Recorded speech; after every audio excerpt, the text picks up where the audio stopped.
Teketeke Nation Live brings to you Inawezekana. Inawezekana. Good morning in the evening. This is Teketeke Nation Live and the program on air is Inawezekana. And on this segment, we talk about different ways that our young people can get themselves into opportunities of making money. Because money is the only way we can live in the city and even in the village as well. So economic empowerment is a discussion that is happening globally. And at a continental level, we need to look for alternative ways to earn livelihoods and make money because job opportunities are becoming very rare to find. The world is very competitive. There are many graduates coming out of colleges na jobs zinakuwa ni ngumu. And I'm excited because today I have a friend, I have a brother, I don't know what to say, but he'll introduce himself, alafu tupige story kidogo to understand yeye anafanya nini ili apate pesa hii Nairobi. Na pia anafanya nini ili create opportunities for other younger people so that some of us who are out here tumetoka college tuweze ku understand how can we learn from him in a way that tunaweza kujisimamia to create jobs for other people rather than sit out here and wait siku ambayo serikali ita provide kazi. Yes my bro, how are you? Fine, thank you. Uko salama? Niko salama. Wa Kenya wangependa kujua unaitwa nani na unafanya nini Nairobi hii yetu? Naitwa Evan Solemangeti. Kwanza kabisa ningependa ku apologize. Leo show imeanza late. Tumeanza late kwa sababu nimechelewa. Nikimanage ku keep time, we will be far. So we are going to move forward. Kwa mbali. Sasa nimesema naitwa Evan Solemangeti. Nafanya mjengo. Building construction. Yeah, I'm a general construction. Yes. So construction, what do you mean? Manyumba ama what do you construct? Nyumba. Najenga nyumba. Yes. Nyumba nzuri. Sio zile mbaya. Yes. So you do this in Nairobi mainly or where do you? In the country. Countrywide. Anywhere. Mtaja kipatikana unajenga? Yes, nimefanya kazi West Pokot, nimefanya kazi Lodwar, nimefanya kazi Mombasa, Kakamega, Nairobi pia sana. Kujenga tu. Kujenga. So how did you get yourself in this space ya kujenga? Is it something you uliamua tu ama umetrain ama what happened? Nikiwa shule nilitaka kuwa engineer. But now at that level huelewi engineering ni nini. Tukaendelea shule nilisoma high school St. Peter's Mumias ilikuwa ni kuna kitu inaitwa building construction. So nikaifanya ama nikasoma building construction. Mjengo kaanza hapo. Tumefanya mjengo kwa muda mrefu, fanya mjengo kama mtu wa mkono. Tukakuja nao sasa tukafanya professional construction ambayo tunaendelea nayo hadi sasa. Yes. So you, at some point you from now high school level ukaenda ukatrain properly? Yes. Nimetrain properly huko Nairobi, college inaitwa KIBIT ama Kenya Institute of Highways and Building Technology. Yes. Nimesikia ni nasikia ni moto wa watu. Moto kama pasi. Moto kama pasi. Yes. So you so they wanna offer what courses in construction or what exactly? Wanna offer construction courses, wanna offer civil engineering, wanna offer architecture, wanna offer building construction, wanna offer computer, but hizo zote ni at diploma level na pia higher national diploma level. Oh, okay. Yes. So now after you cleared and you ukaanza sasa kujenga professionally? Mimi usema mjengo ni mjengo. Kabla niende KIBIT nilikuwa najenga kama mtu wa mkono. Nikiwa KIBIT nikaendelea kujenga kama mtu wa mkono, nikawa fundi kidogo. Sasa nikitoka hapo sasa ndo nikawa unaanza kusimamia mijengo. Nikaregister company ya mjengo. Sasa tuko hapo. Yes. Also you run your own venture at the moment? Yes. So there are those people who engage me as a company. Others kama individual. Sasa ni individual. Wengine wanasema kampuni ni pesa mingi nini. But yote ni kazi. Tunafanya kazi. Yes. So process ya kuregister kampuni yako, how did you find it? It's tough. Young people say ni ngumu. Yes, ni ngumu. Hapo ndo mimi usema mara nyingi background. Unatoka wapi? Yeah. It matters. Let nobody tell you that it doesn't matter where you come from. I come from not a very poor background. So I leveraged on that.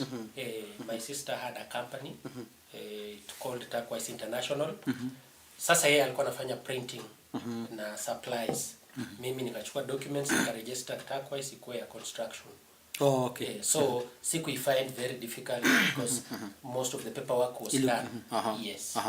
So in terms of now kufanya construction, I think kuna additional certification you need maybe from construction authority kama hizo. Yes. Kabla uregister hiyo construction inafaa tuseme company director mmoja kwe na background ya construction. So mimi kama director mmoja wa hiyo company nilikuwa na hiyo background. So ikawa rahisi. Nikaenda National Construction Authority, unapeana paperwork nini, you leave the required fees, unapewa NCA registration. Yes. So the moment you have that, na uko na the other company registration document, then it's easy now. It's not easy because you do not have a job. You have the right paperwork. You have the papers, but not a job. Yes. Yes. So you begin looking for jobs. Most of those jobs come through referrals. There are people who you need to give somebody confidence that huyu akijenga nyumba yangu itasimama na itakuwa nzuri kwa bei nzuri. Yes. But vile umesema tu competition iko high. So ni kustruggle. Lazima ujue utaingia market vipi. So that's why nimesema at one point ama at some point nilikuwa mtu wa mkono, unakuwa fundi. That is how I got into the market. Lakini ukisema wewe umesoma, unataka uingie market kama company vizuri, sometimes utapata challenge. Utapata challenge. So we mentioned about kwanza kama mtu wa mkono. So you mean uingie tu pale wewe na training yako yote umeweka chini, umeanza kama mtu wa mkono pale chini pole pole. Why did you allow yourself to go that low yet ulikuwa umetrain? Nilikuwa nimetrain but sikuwa najua watu kwa construction industry.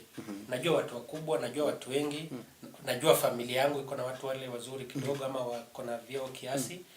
Lakini sasa nataka ku-expand network yangu. Nataka kutengeneza network yangu. Because they say you are as good as your network. Sure. So to make my network, ilibidi nianze chini. Kianza chini ujue nani ako na hii kazi. Nani ako na kazi gani nyingine. So by the time niseme nikitoka college, naweza piga simu niambie mtu nataka kazi ya mkono. Naweza pigia watu 5 nataka kazi ya mkono na nipate. Yes. Through that wewe pia utatengeneza network yako, however small it is, but systematically as time passes you grow your network. Yes. Yeah, so what I gather to our viewers is that life lazima tukubali kwanza chini. And many young people we leave these learning institutions to make our hopes ziko too bigger than even the world itself. Zinakuwa very challenging in a way that hauwezi ku create network yako mwenyewe. So what we gather from him is that at times unaweza kuwa train, at times unaweza kuwa umeenda hiyo college uko na papers, but accept to start from the bottom. Ukuja ukilearn pole pole, one una gain experience, two una create networks zako, unajua na watu, una understand how these things work, so that by the time una get kwa piki yako you know what happens, A to Z of what happens in the industry. And just to check, we mentioned something about referrals. Yes. So how important are referrals within the construction industry? Referrals are very important. And how do they come about? And you can only be referred if you did a good job. A good job. So sometimes you get a job, pesa si mingi, ama pesa si mzuri. Sometimes you make even losses, very big losses. But ultimately you have to perform. Ukiperform, ukiambia mwenye kazi umemake loss hata asiposikia, lakini ajue kwamba kazi yake ni mzuri. Wageni wakija kwake, wataingia kwa nyumba yake, watamuuliza nani alijenga. Anasema ni lazima aseme ni wewe. Hana njia nyingine. Hata kama hakukulipa atasema mwenye alijenga ndio huyu. Sitampigia lakini wewe mpigie. Ndio huyu. Yes. So utapata kazi. Yes. So referrals ni mtoto wa kazi nzuri. Yes. But vijana wengi wanachoma hawajali. Usipojali pia maisha itakufunza tu. Lazima utajali kwa sababu yes, lazima utajali. Ukiona utaki kujali, utajipata na landlord anakuuliza rent. Uliona mdosi wako ni mbaya, utaki kujali, utajali wakati wa landlord. Utajali wakati njaa itakuuma. Yes. Hata usipojali utarushwa hata ndani saa nyingine. Utafanya mjengo ukifanya kazi mbaya nyumba inaanguka. So utarushwa ndani. Sasa utajali. So lazima ujali. Kama utaki kujali, you will be out of the market. There are very many people who are promising. Wenye wanajali ni wengi. Wenye wanataka hiyo kazi yako ni wengi. Na wenye wamesoma pia ni wengi. Wengine wamekushinda. So wewe uko na diploma, watu wako na madegree, wako na PhD, wako na nini in construction, na wengine wako na pesa na equipment. Sasa wewe kwa nini ukatae kujali tu? Si ujali, atakujali tu. So maybe to our viewers ni just being able to understand that hizi kazi zenye tunafanya, whether it's within the construction industry ama in any field ambayo tuko, lazima tujali. Because if we don't do that, utafika mahali ambapo people will not have confidence in your work. So any slight opportunity tumepata ku present your capacity, fanya job poa. Tusi focus kwa pesa peke yake. That's what you say. Usifocus kwa pesa. Mimi husema sometimes unafanya kazi, boss anakataa kukulipa, sometimes ana delay payment yako, but focus huwa ni kazi nzuri. Because mimi hujiambia I'm still young. Ile pesa inaningoja mbele ni nyingi. Kuna opportunities to make more money. Yes, there is a lot of money. So mtu akikwama anasema na 60,000 yangu, mimi nasema kuna millions ahead. So vile amekwama na hii pesa, isiharibu kazi, nitengeneze kazi, yeye atabaki akingangana na deni yangu. Hata asiponilipa, kazi nyingine itapatikana. And it happens. Usually napata kazi. Napata kazi. Yes. We mentioned about customers not paying. Yes. So maybe just mentioning some of the challenges ambazo mnapitia kwa hii industry ni kama gani? Construction industry haiko formal sana. So sometimes unaanza kazi, you have not made an agreement with anybody. Ni verbal. Sometimes hata mna make those agreements, but mtu ana disregard. Yeah, they are just disregarded. There is nothing you will do. Ukianza kufuata hiyo pesa, report nini, it takes more time, it takes more pain, it takes more money. So ni hivyo tu. So how do you manage now with space? Ama wote si wabaya. Wote si wabaya. Let me not create a kwamba wadosi ama watu wale tunafanyia kazi ni wabaya. Some are good. Some most of them are good. Are good. Yes. But we have some countries in there. Yes. Kuna wale watabaki na pesa yako, kuna wale watakuongeza kazi na ufanye kwa ile bei ambayo mlielewana. Kuna wale watajifanya kazi imeharibika ili wasikulipe. But wengi kufanya kazi nzuri anafurahia. Hata yeye asipofurahia, rafiki zake wakija kuona, unajua watu wakijenga lazima waite family members nani. Hata yeye kama anajifanya hataki kufurahia, wao wakija watafurahia. So wakifurahia inabidi yeye pia afurahie, hata kama ni moyo moyo ajifanye. Anajifanya mimi sijafurahi na ukiona anafanya hivyo labda ni pesa yako anataka kubaki nayo. But kazi ni mzuri. So naambia tu vijana tusiangalie pesa sana. Angalia kazi. Pia tusichague kazi. Wewe umesoma, ukimaliza shule, ukimaliza graduation na hiyo mambo yote, chukua makaratasi yako uweka. Enda tafuta kazi yoyote ile ufanye. Kazi nzuri. Ile ambayo nikisema kazi nzuri sio ile ya pesa mingi, ile ambayo inakubalika na serikali. Ile ambayo haitakuweka ndani. Kuna ile utafanya wewe ni mwizi, utawekwa ndani. Usifanye kazi za aina hiyo. Fanya kazi hata kama ni kuchinja kuku ukilipwa, hiyo ni kazi. Lakini kazi nzuri.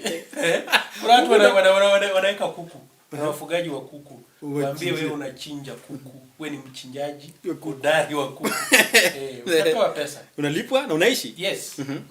Sasa in terms of apart from the industry not being very formal, alafu challenges za some of the clients kwa ile pesa, any other challenge ambayo iko within kwa space? Sometimes kama umepewa tuseme contract, umesema hii contract ichukue say 2 months. Sometimes time management inakuwa issue. Inafika hiyo end of those months bado kazi haijaisha. Client sengine anakataa kusikiza. Si makosa yake. Sengine ni makosa yako. Sengine si makosa yako. There are acts of natural causes. Mvua ilinyesha sana. Ikaribu ile kazi mlikuwa mmefanya. So kuna delay. Wazuri wataelewa, wengine hawataelewa. But you see, you must have to find a common ground. Sengine ikishindikana, nyumba ni yake, wewe unabaki kwako. Ama unaenda kwako. Sasa unapoteza kazi, si ndio? Yes. Lakini ni vizuri mfind common ground. Mwambie kumenyesha, hii kazi itadelay kidogo. Anamwambia hapana, mimi sitaki kulipa rent next month. Nataka kuingia kwa nyumba. Sasa inabidi muelewane. Mwambie tafadhali ngangana tu, hata kama ni kukopa pesa next month usiingie. Tupatie time tumalize. So hivyo sometimes ile group ama workers wale mnafanya nao kazi, unajua watu wa mkono, mafundi hawajaenda shule, saa nyingine kazi ni ngumu. Kuna vita kila mara. Mtu unamwambia tutalipwa Monday na leo ni Friday, hataki. Akwambia sasa nitakula nini? hata kupigana. There are those challenges. Pole, sasa kweli kwa informal. Yes, iko informal. Hakuna pesa kulala mara nyingi. Unless team yako umetrain vizuri na umeweka nayo kwa muda. Jioni ikifika pesa. Ora ndaka pesa yao. Yes. Boss akisema tio sijui nini, wewe tafuta pesa ulipewa tu. So those are some of the challenges that are there. But kitambo mimi nikiwa mtu mkono, pesa ilikuwa mnaweza kaa mwezi mzima bila kulipwa. Na inakuwa sawa, inalipwa. But ikaenda wale wadosi wakaja wale after 1 month anaangalia pesa, sema pesa ni mingi. Anaanza kusumbua. Anawasumbua na hawalipi. So watu wa mjengo wakatengeneza sheria yao informally. Pesa ni jioni. So that msijipate mahali. Dosi anaona pesa imekuwa mingi, anaanza kuwapeleka hivi na hivi. Pesa ni jioni. Mara nyingi. So kama hata umepewa tenda ama contract ya kubwa ya serikali ambayo pesa itakuja baadaye, tafuta pesa zako za kulipa wafanyakazi jioni. So those are some of the challenges. Yeah. So lazima uwe na capital yako. Lazima uwe na capital. Yes. So just to check, to mention about capital. Yes. So capital wewe kwa hii space ukiingia. Yes. Time ulianza sasa umefanya kazi ya mkono, umesimamia some of the sites. Yes. Ndio uka kickstart your own now company. Yes. Capital umetoa wapi? Capital mimi kwanza nikiwa mtu wa mkono fundi kazi ndogo naweka pesa kidogo. Vile pia nimesema background yangu si mbaya sana. Na pia siwezi sema ni mzuri. Sasa family members unawaambia ni mzuri. Yes. Wakupea pesa, kuna wale watadelay, kuna wale watakupea. Na wanaona wewe ni mtu uko focused. So kuna wale wanakupea pesa. Kuna biashara ndogo pia mimi nafanya. Unauza mayai. Also kuna few other things unafanya besides this. Yes. Huwezi kuwa na sahani moja. We need to talk about this. Yes. Unaweka kuku, unauza mayai. Jua kali mingi. Mimi pia nafanya welding nini. Unapata pesa kidogo, unalipa polepole, unalipa hii. Unakopa huyu, unalipa hii. Ukipigia simu jioni ulikuchukua 1,100, unampa 10,000, unamwambia ngoja ingine. Hivyo unapata pesa. Lakini hakuna wakati utasema kwamba hii biashara ni ya 50,000 na niko na 50,000. Mara nyingi ukipata biashara yako na 50,000, unajipata uko na 1,000. So lazima hii 49 utafute vile utaipata. Yes. So what I also gather from you ni kwamba kuna hii issue ya trust. Yes. So lazima uwe na position kama unataka kuingia na watu ambao wametoboa kidogo. Kwa position that when they give you money you must return. Yes. They will build confidence and trust in you. Yes. Kwanza lazima ukae trustworthy kabla upewe pesa yote. Mtu akuassess angalia huyu mtu anakaa trustworthy. Trustworthy yako, trustworthiness yako hii anaangalia vile mmeongea kwa simu, zile promises umekeep.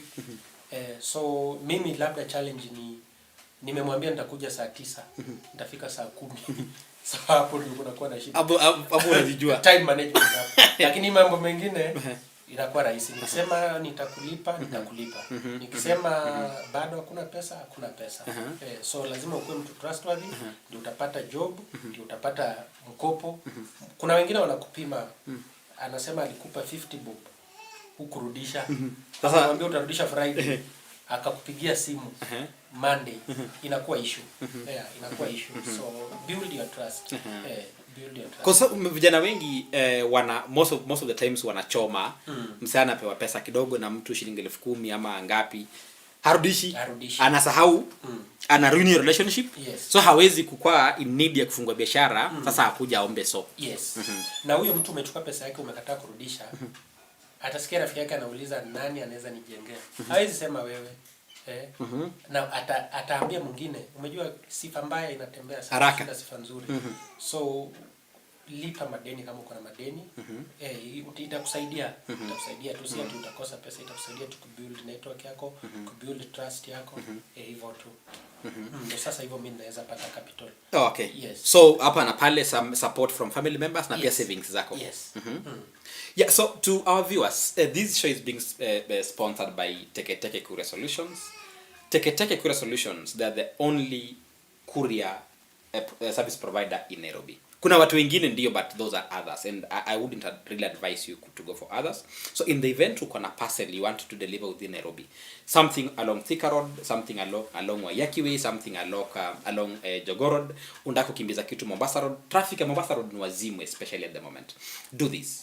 Call Teketeke Courier Solutions watakusort. The phone number yao ya ofisi iko pale chini kwa screen inakimbia, and I think it is 0727 800 4700. Call them, they will pick a parcel from wherever you are, wafikishe parcel yako mahali inaenda na wakucharge bei nafuu kabisa. And kindly go to our YouTube channel Teketeke Nation Live and subscribe. Facebook it's Teketeke Nation Live, Instagram ni Musa Watabu. Please subscribe, follow and follow us as you support us. My brother, Yes. kuna hii part ya hii job ya construction inakari vitu mob sana. Yes. So wewe umespecialize kwa gani? Mimi nimespecialize kwa kujenga nyumba kutoka chini na nikupe kifungu. Nyumba imepakwa rangi kila kitu. Yes. Wewe ukikuja unasema unataka kujenga, swali nitakuuliza uko na drawing. Kama una drawing nikusaidie kupata drawing ama kukuchorea. Ukishamaliza hivyo tuanze mjengo mpaka tumalize. Yes. So you will from design stage utachapa. Yes. Muagree na client kwamba drawing hii ndio nyumba nataka. Yes. Mtu akitoka pale uanze foundation. Yes. Kila kitu, roofing. Yes. Rangi. Kila kitu. Finishing nyumba iko sawa. Kila kitu mpaka madirisha kuweld, kila kitu. Wewe ni Simba. Bado sijasema hata simiti ya hiyo nyumba mimi nitakuuzia kwa sababu sasa niko na hardware. Sasa umeweka hardware yako. Yes. Kama mpango wa kando. Yes. Mmefuzu tumaliza Nairobi, wewe ndio cartel ba. Sasa Nairobi sisi ndio cartels na dynasty. Chara hustlers.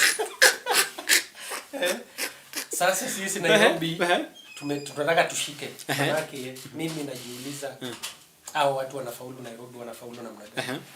Mimi nilimeona wale wamefaulu. Wako na macho mawili, miguu miwili, mikono miwili. Yes.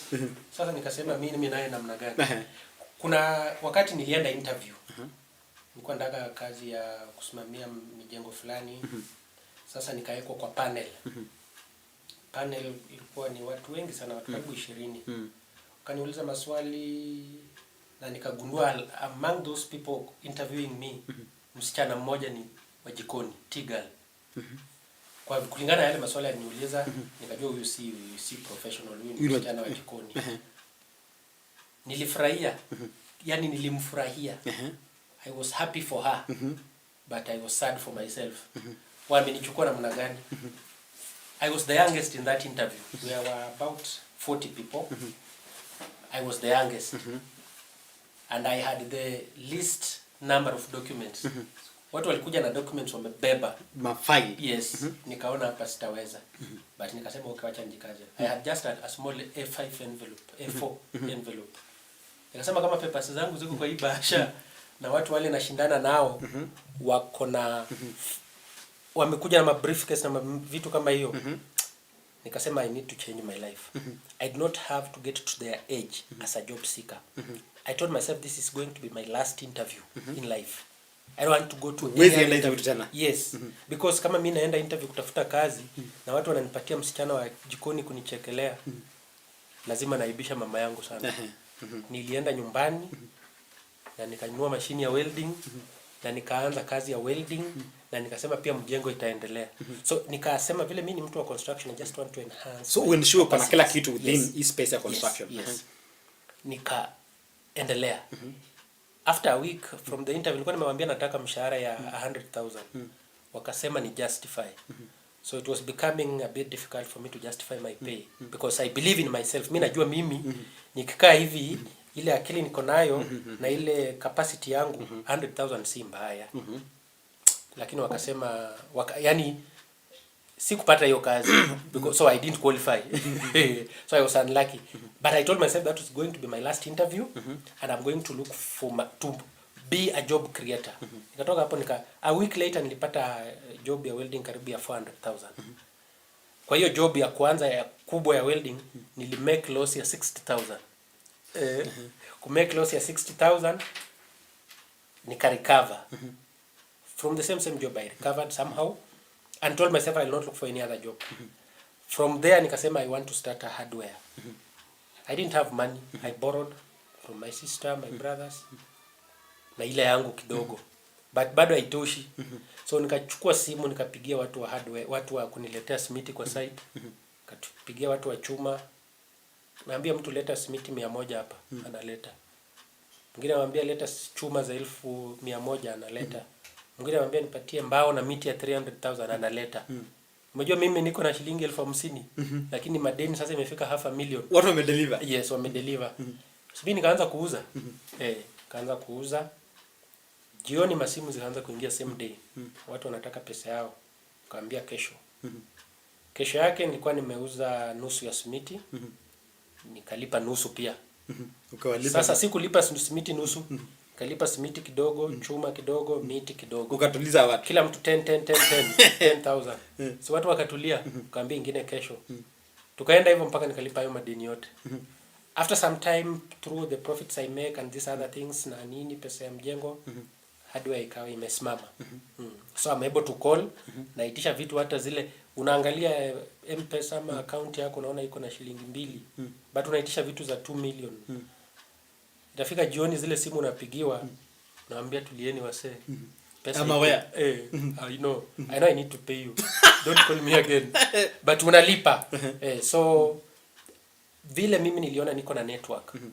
Sina pesa but niko na network. So I took advantage of you are that. trading in network ambayo uko nayo. Yes. Naambia leteni simiti nitapatia pesa kesho. So hii simiti ukishanunua sasa our clients wako wengi ndio wanachukua. Sababu niko na site mahali fulani, simiti zingine inaenda. Hata isipoenda huko kuna watu kuna hapo mahali hadi iko kuna site zingine sio mimi nazijenga, si watanunua. So wananunua. Yes. Hii Nairobi na so umeemploy watu kwa welding, you did it yourself ama umeemploy watu? Hiyo kazi ni nyingi. So kuna wafanyikazi uko nao, kuna wale wana deal na welding, kuna wale wana deal na hardware. Hardware main employee ni mke wangu, my wife. Sasa yeye anakaa hapo na wafanyikazi, kuna vijana 3. Sasa wanauza, wanafanya welding hapo. Hivyo. Asubuhi jioni mimi ni kuangalia hesabu, kuwasaidia hapa kuuza hivi, lakini kusource hizo vitu ni mimi najua. Unajua vile utawapigia hesabu. Simiti ikiisha, naambia simiti imeisha. Natuma gari hivyo, wanaletewa simiti. Mambo kama but you could diversify sasa because you diversify within the same industry. Yes. So it's very easy for you. Yes. Na diversify hivyo na nafanya vitu mingi kwa sababu sisi hatuna end month. Lakini end month lazima watu walipe rent, lazima watu wanunue, walipe stima na mambo kama hayo. Sasa ukiwa wewe unangoja tu ile kazi ya kwenda site ama ya kujenga na mtu asilipe, mtu asilipe ama saa nyingine hakuna kazi, pia sisi tunakosa kazi. Haifai unalialia serikali. Serikali ilishakusaidia, ama Mungu alishakusaidia. The moment you are not dead, God has helped you. So lazima unaangalia hapa hapa vile kumefunga, wacha tutegemee huku. Ukifunga tutegemee huku. Sasa kama saa hii hatuna welding yoyote, lakini hatuko njaa. Ushaona? Site sasa saa hii tuko na ngapi? Tuko na 2. Moja imesimama. Moja karibu inaanza. Karibu inaanza imaanishi mko na pesa. Pesa itakuja ikishaanza. So but atulii. Ushaona? So vijana tu wakae rada. Usiseme mimi nimesoma kompyuta. Sasa wewe kama hakuna kompyuta mbele yako, maisha yako yamesimama. Hapana. Kama hakuna kompyuta angalia uko na jembe, si ulime hapo. Kama unaweza lima weka mboga. Mimi usema hata kama unalipa rent, angalia mahali unaishi. Hata kama ni kwa bed sitter, nunua carton box, weka vifaranga za kuku 3. Kae kwa hiyo bed sitter na vifaranga. Ukinunua kifaranga 50 bob. After 2 months, 3 months kama hawajakufa, that's some 200 shillings. Yes, do such businesses. Usikae tu. You want cool businesses. Cool businesses have no money. Yes. Cool business si tunafanya kazi safi, tunakaa poa. Kuna zile ziko na do but sometimes ni difficult. Yes. But Nairobi pesa iko. Ni kujua vile utatoa hiyo pesa kwa mfuko ya mtu roho safi. Kwa njia nzuri. Roho safi. Kwa hiyo pesa nataka, anaona yenyewe umemuuzia chuma, yenyewe umempakia rangi, yenyewe umemletea mayai ama vitu kama hizo. So there are a lot of opportunities, it's just us to open our eyes. Kazi ya degree ama kazi ya kwenda shule ni kukufungua macho uone, then ukwebo sasa kujipanga. Yes. There is something we mentioned kuhusu mayai a couple of times. Yes. Na unauza pia mayai. Niko na kuku. Yes. Kuna wakati bibi yangu hakuwa na kazi. Akienda interview na kazi kama hizo, ako na experience lakini wanamnyanyasa ama na mimi naona amenyanyaswa. Lakini mara nyingi labda ni vile alikuwa anajieleza kwenye interview zake ama kwenye kazi zake. So unapata anapewa mshahara wa chini. Kafika wakati nikaona ni mwanzishie biashara. It makes sense. Yes. Mwambie akikaa hapa na akae na watoto ama akae kwa boma, angalie kuku na apumzike, alishe kuku. Apumzike. Yeah. Mimi nikirudi jioni anachemsha maji ya kuoga, anauza mayai, itamsaidia. Vile nilinunua kuku kama 500. 500. Yes. After a week yake akapata kazi. Sasa nikasema kuku watakufa. Lakini sasa tukajikaza, tukajipanga kwamba tutakuwa tunaamka asubuhi, tuacha kuku akiwa na chakula, alafu anaenda kazini. Akaenda kazi, bahati nzuri ama mbaya, COVID ika happen. Kazi zikaanza kuwa shida. Kuku nao nilikuwa nimereduce number because sasa mtu wa kuipatia reliable person hayuko. Naye sasa hardware ikaanza. Hardware kwanza akaambiwa arudi kazi. Nikamwambia sasa you need to make a choice. You need to make a choice. Yes, you make this as a salary. This is what the hardware is likely to give you. It is not going to give you, it is likely to give you, or it might close depending on how the situation will be. So akaba says nafikiri usiku naye pia alikuwa mwerevu, akaamua kuingia kwa hardware. Hadi siku alikuwa mwerevu. Tusiongelee siku zingine. Focus kwa hiyo. Zingine tusiongelee. Focus kwa hiyo moja. Okay, so wacha tuambie Wakenya ndugu zangu. Yes. So to our viewers, this is an exciting story because as Evans is saying, nimesema amefanya mambo ya building and construction. He's out there and manage different sites, anapiga hustle, but at the same time he's running his own hardware, anauza materials ya kujenga, simiti, chuma, nini stuff za kujenga hizi. And as he has said also, ako pale anafuga kuku, ako na mayai. Na tena amesema kwamba hachelewi kuchoma chuma.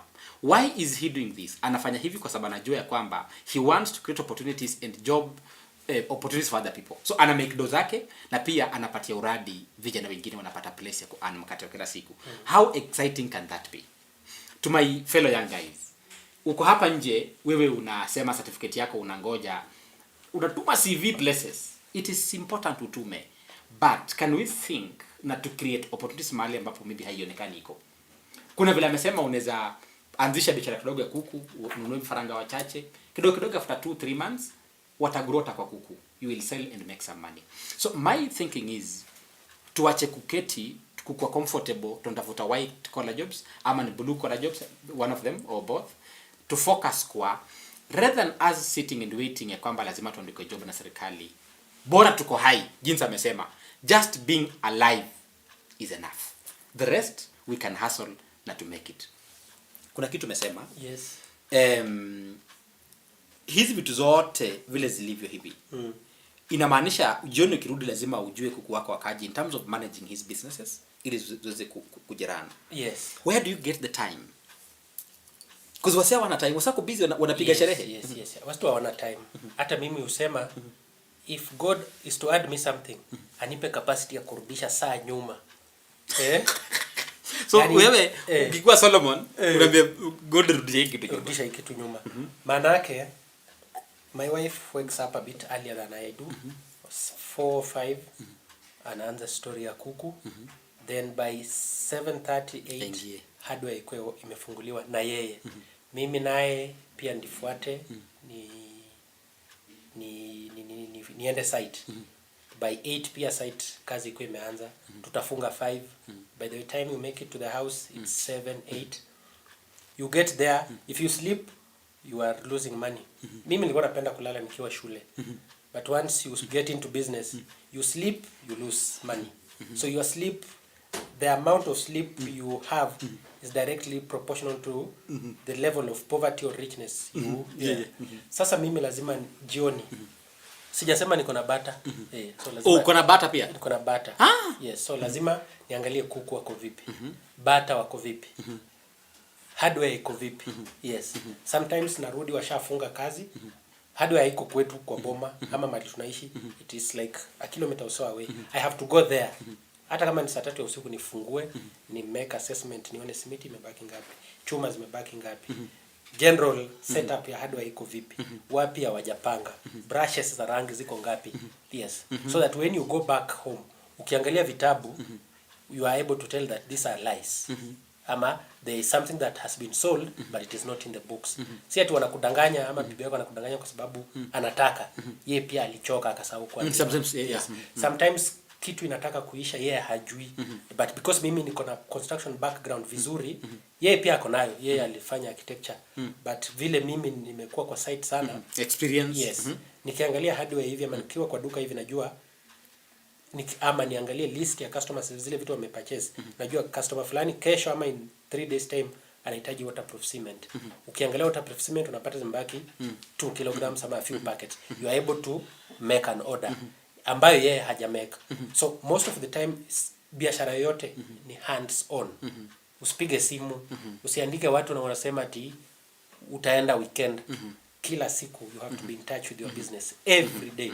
Ndio labda itakuwa a bit successful. Hata kama itakuwa very successful, itakuwa a bit successful. So sasa wewe unapiga sherehe lini? Vijana rika yako wanapiga sherehe? Sherehe ni mzuri. I have an uncle who tells me enjoy now, suffer later. Or suffer now, enjoy later. Sasa mimi sherehe nitapiga baadaye.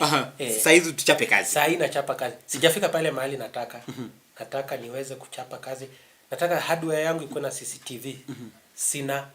Sasa nitachapa kazi baada ya kuweka CCTV. You can monitor your stuff. Yes, on my phone. So that's what I want. But mimi tangu nianze hustle, nilikuwa nasema siku ile bank account itakuwa na 100,000 ndio nitachapa sherehe. Vile bank account ilipata 100,000 nikapata sina muda wa sherehe. Bado kuna kazi mingi. Niko na deni ya 500,000. So ukichapa sherehe kwa sababu kuna 100,000, kuna mtu anakudai half a million. So hauna time ya kuchapa sherehe. So kusherehekea ni vizuri. So what's this that is inspiring you? Kwa sababu kuna wase wengi sana vijana hapa nje, wengine wazembe kabisa. Amuelewani. People think you are you are not clever or you are stupid. Yes. So all of us sometimes people think we are not clever. Those are the times that okay, the point is choose laziness, or if you are born rich, choose laziness, you will sell your riches. Kila kitenda. Yes, tenda. So say it first. Work hard. Ni bidii. Hii kitu ya work smart nayo umesikia sana sema work smart iko. Work smart iko but hard work mara nyingi pia inasaidia. Fanya zote. Lakini mimi mara nyingi huwa na work hard. He's smart, he's sometimes smart. Why inanisaidia kidogo but work hard. Okay. So to our viewers, this is Teketeke Nation Live and the program on air is Inawezekana. And on this show we are discussing different practical tips that young people can embrace ziwasaidie kupiga uradi pale nje uweze kukuwa na income. I can assure you ukifikisha miaka 18 uanze kukimbizana, unapiga kura, unaenda wapi, it means you must be in a position to raise your own income for your own survival. How to get that money is a big problem. Jobs ni scarce. And like our brother is saying here, lazima tukiwa watu ambao one, forget about this stuff mingi. Jitolee ku work hard. Amesema kwamba if you want to die poor, choose laziness. Atu wewe tu ni mse fulani umeinvest kwa usingizi, kindly subscribe on YouTube channel. It's Teketeke Nation Live. Ili uzidi kupata stuff kama hizi ambazo tutakuchallenge pale nje, uweze kujua lazima uchanuke, uamke mapema, uanze kupiga job. Na kuna stuff ambayo vijana wanapenda. Umepata 5,000, unaenda kupiga sherehe. Despite all the things he's doing, he's still pushing himself so hard to ensure ya kwamba he makes more kabla aanze kupiga sherehe. Na amesema ya kuleta or suffer now and enjoy later. So mwenyewe pige hesabu, choose what you want. Ndugu yangu. Yes. Hii kitu ya job creation. Kuna wase kama wangapi kwa circles zako zenye wewe unapata opportunities ku work na wewe kwa sites zako, ama mwenyewe unajipiga job, unaweka mawe mwenyewe, unapaka rangi. Kuna watu wengi sana nawapatia kazi. Si ati niko nayo kazi kwa nyumba yangu. I knew I was a job creator when people began calling me asking for jobs. So guys call you wakiulizia kesho unapangaje? Anybody, hata wewe, mtu akikupigia simu akuuliza bwana sina kazi, nitafutie kazi. That is God speaking to you, telling you that you should be a job creator. So God ndio anaongea. Na mimi niko fala, nashindwa msame ni confused. Mtu yote akikupigia simu anakuambia bana sina kazi, nitafutie kazi. That is God speaking to you, telling you that you should be a job creator. Wache mchezo. Yes. So find a way of creating a job for that guy. Mimi na create your job through your welding, through construction. Construction sometimes kwa site we have over 50 people. Wenye wewe umeleta hapa, yes, and you pay them. Yes, tunawa manage, wengine unawa train, unaambia nyinyi sasa hii age mmefika, nyinyi bado ni watu wa mkono. After this period inafaa muanze kujifunza kuwa mafundi. Kwa sababu hao mafundi nao pia wanazeeka. Na pia sisi we are not going to have these jobs forever. Sometimes tunaweza amka hatuko. Kenya is big. Opportunities are big. Utaenda mahali contracting everywhere. Yes, utaenda mahali mtu anakuambia tunataka kujenga with this. You should be in a position ya taking up that job. If you are not able to take up that job, you should be in a position to give that person proper guidance ya kupata mtu ambaye atamsaidia. Yes, so kuna watu wengi sana tunasaidia in terms of construction. Kama wale watu mimi niko yani nime employ directly ni about 5. Yes, but kuna hawa indirectly through any sites over 50. Over 50. Yes, but phone calls come every day. Every day. How do you normally feel ukienda kwa site na kwamba uko na wase 50 pale, jioni utawalipa, wataenda nyumbani, walale kwa amani because ya ile idea ambayo uli develop tu kama umetoka shule? Mimi ile kitu siwezi feel ati sasa kuna wale watasikia poa. Mimi sisikiangi poa. Uwezi ona kama unacheza, unajua serikali imepromise a million jobs na wewe una provide 50. Hata umaacha serikali I think provide 0. Sasa hapo mimi huona mimi yani all my life all the time I want to be a better person. I want to be a bigger person. Sasa nasema hawa sasa leo wamechonga mawe na mkono. How are we going to chonga the same mawe na machine tomorrow? So you want to keep on advancing. Yes. Hawa watu leo wamekuja kuomba kazi. Kesho tutafanya vipi wa create jobs for others? Sasa ingine unajiuliza leo wamekuomba wewe kazi. Kesho itakuwaje wewe ukihitaji kazi? How are they going to be helpful to you? Yes. So that is always my challenge that is what disturbs me all the time. Yes. So to kujipush in a way that in as much as umefika hii level, you'd want to go higher. Yes. I always want to go higher. I always want to be like H Young, our China, I want to be like those people. Wakikuja kutengeneza barabara ama nyumba, they do everything na wanafanya perfectly. Yes, so before I become like them, bado sina kitu. And so in terms of now, just the managerial skills of managing these 50 guys, na umesema wengi labda hawana hiyo education, which means it's very cumbersome. So hizo skills za kumanage watu, you know, because at times I think also young people might want to run their own stuff, lakini hawezi kumanage hii group ya watu 50. Kumanage hao watu sometimes all the time it's a challenge. All the time. Yes, because kuna zile sites bossa sangina anafikiria vile una manage hao watu unakula pesa yake. So kuna bosses wale wanataka kumanage hao watu directly. Sangina unawaachia most of the time. But zile simu boss atakupigia akilalamika. Zile simu boss atakupigia. Saa nyingine hata boss wengine wanapiga simu wakilia, wanasema wamemsumbua. Yes, wamemsumbua. You know those people kama aseme boss is a female, watu wa mjengo wanamkatia, wanamwambia vile vitu havifai. So unaweza kuja site kumanage hao watu yani kile kitu inanisaidia I was one of them. So levels sijapita. So najua ile kitu going through the levels, develop a thick skin, na pia understand how to. Yes. Na sasa kuna hii staff watu wanaliaga mafundi wengi watu wana complain mafundi sana. Sijui ni fundi mgani walaumiwi. I think ni kinyozi ama mgani. Hata mimi nikinyolewa juzi. Ujamaa kuninyoa vizuri. So fundi ni kulalamika. Watu hulalamika kila wakati. Most of the time huwa wako right. Construction work mafundi wanafanya saa nyingine kazi mara nyingi kazi mbaya. Kama hauko wanataka kucut costs and what they are not even cutting costs. Wanataka kumaliza jioni ifike walipwe. Because hiyo cost wanacut cost ya nini na si hao wamenunua material. So wana haraka tu mtu anataka yani ile freedom to excess freedom wana misuse. Alafu pia vile tumesema level of exposure, level of education iko chini. Wachache sana wanafanya hiyo kazi vizuri kwa moyo. Wachache sana.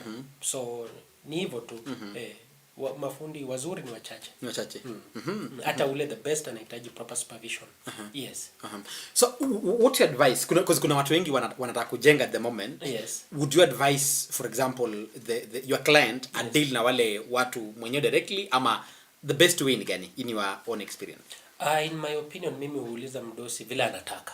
Nyumba ni yake, pesa ni yake, mimi pale kitu changu ni akili yangu. Sasa yeye vile anataka. Akiona ana akili mzuri kunishinda, si unamwachia tu manage. Lakini akiona watamsumbua, anataka umsaidie, unamsaidia. Sasa sometimes ukimwadvise akuachie, anaona ni kwa nini, there is something, there is a motive. So mara nyingi mimi huwa liberal, mimi huwa open minded, namwambia ungependa vipi, opinion itoke kwake. Akisema nataka watu manage mwenyewe, una manage and you manage to a level best. Ile vitu mingi, siasa mingi, mashindano mengi yasifike kwa mdosi. Wewe ni mwenyewe tu manage. Watu wamepigana nini vitu visiibwe, you manage, isifike kwa boss. But kama anataka kuhandle, unamwacha handle. But mara nyingi wao wanashindwa kwa sababu watu wa mjengo wanaweza kukuambia chochote na wanaweza kufanya chochote na hakuna kitu watakufanyia.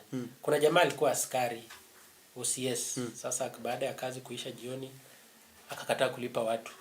Watu kujaribu nini OCS. Anasema ati atatoa bunduki. Jamaa alitandikwa. Kabla toe? Alitoa na akatandikwa na akanyang'anywa hiyo bunduki. Bibi yake ndiye alikuwa analiwabembeleza, akamwambia hapana, msimpige sana. Msimpigie. Walimwambia utapiga risasi moja na labda hata utapiga yeyote. Risasi ya pili tutakumaliza. So watu wa mjengo ni mali natoka Western, kuna watu walikuwa wanaitwa Abaremi. Wale wa miwa. Wale warakate miwa wako na panga. So walikuwa rowdy. Watu wa mjengo wako hivyo. So sometimes ama most of the time mimi naambia mdosi wacha to deal nao. Ukikuja hapo ukisikia wanapiga story fulani na ni aibu, hiyo ndio mjengo. Hapo wako kwa ofisi yao. Inaruhusu hiyo. Wewe focus kwa nyumba. Wewe angalia nyumba iko sawa. Jaribu kuwapatia discipline ile inafaa. Mara nyingi hautatoboa. Unataka waokoke. Haitaweza. Sisi husema hata pastor akikuja kwa mjengo, waumini wake wakimfuata hiyo siku, akifika hapo wakisikia kitu anasema watashangaa. But that is the type of life we chose. That is the type of work we do. Tunaipenda. Si kazi mbaya, ni kazi nzuri. Kwa sababu nyumba mingi zimesimama Nairobi, mnafurahia. So ni kazi nzuri, watu wakuja wafanye mjengo. Hizi nyumba zenye zinaanguka nini mbaya? Nyumba kuanguka ni kama tuseme kama wewe umeenda kwa daktari. Unasema wewe ni mgonjwa. Daktari anakuuliza unaugua vipi? Unamwambia skuli. Kwa nini? Unasikia aje? Uwezi eleza. So unahitaji kupelekwa extracts ama samples zitolewe kwako, zipelekwe laboratory, zitestiwe. Waseme huyu ni pneumonia, huyu ni COVID-19, huyu ni nini. Lazima tests zifanywe. Nyumba ikianguka, huwezi sema imejengwa vibaya. Labda ilijengwa vizuri, mvua ikanyesha mingi, nyumba ikaanguka. Labda ilijengwa vizuri, kukuja earthquake, nyumba ikaanguka. So nyumba kuanguka ni a lot of things. Different factors. Lazima tests zifanywe, uchunguzi ufanywe, ndio waseme hii nyumba drawing inasema chuma ilifaa ikuwe hivi, lakini waliweka chuma hii. Hii nyumba ilifaa ichimbwe deeper na ikuchimbwa deeper. So huwezi sema tu hizi nyumba zinaanguka Nairobi zilijengwa vibaya. Yes, there are a lot of issues that need to be checked before something conclusive is said. Yes. So in terms of mimi niko na construction site. Yes. Mimi si technocrat wa ujenzi. Yes. Nani nafaa afanye quality assurance to ensure that as per the drawing imesema chuma hii size, imesema foundation iko this deep. Who's to ensure hii quality? Depending on the size of the project, project huwa na architect, engineer, quantity surveyor, yes, foreman and all that. Contractor